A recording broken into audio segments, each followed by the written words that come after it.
Okay friends, bell ringer time. Let's get started with our daily fact family. This one I think you should know how to do on your own.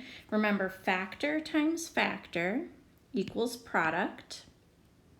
And then for our division, we're doing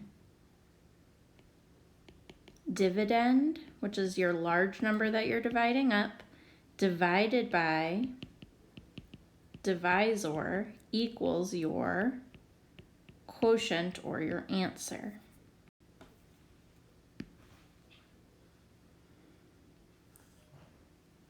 Okay, now remember our rhyme.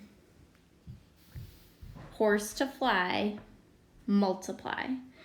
Now feet, we're converting feet to inches. So feet are a bigger unit of measurement than inches. Picture a ruler. This is 1 foot or 12 inches. Okay, so we're going to take our 12 feet, multiply it by 12 inches in each foot, and 12 times 12 is 144 inches. Okay, now for this one, we're going to take 120 inches divided by 12 inches in each foot. Remember, fly to horse, divide, of course. Inches are smaller than feet, so we're going to divide. 120 inches divided by 12 inches in each foot gives us 10 feet. And that one was easy to do in my head because we just talked about multiplying and dividing by multiples of 10.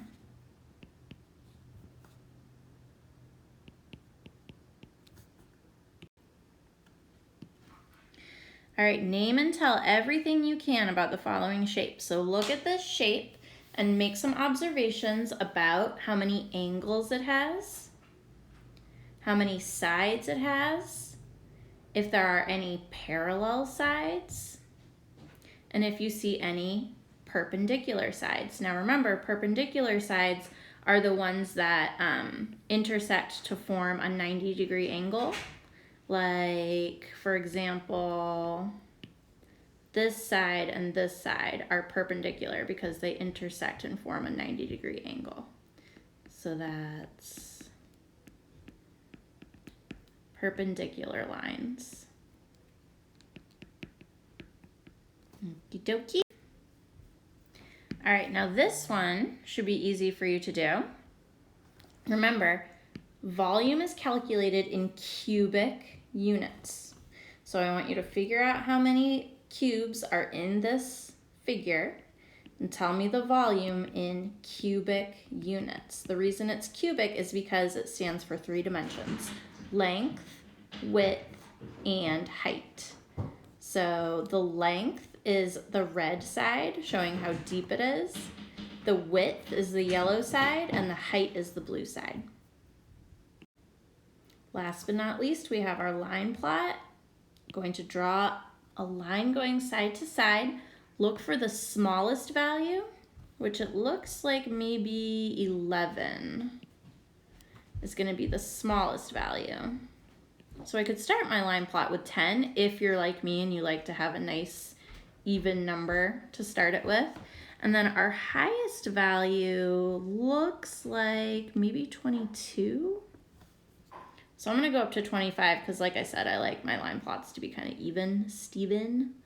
Let's see, so 15, 20, 25. Can move this over a teeny bit maybe? No. Okay.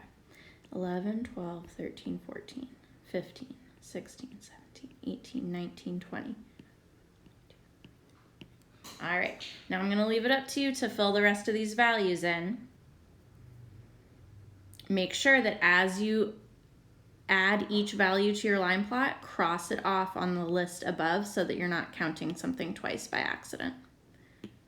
All right, that's it. I'm trying to offer you guys just a little bit less help on these just to kind of get you used to doing them on your own. But let me know if you have any questions or if you're not sure about something.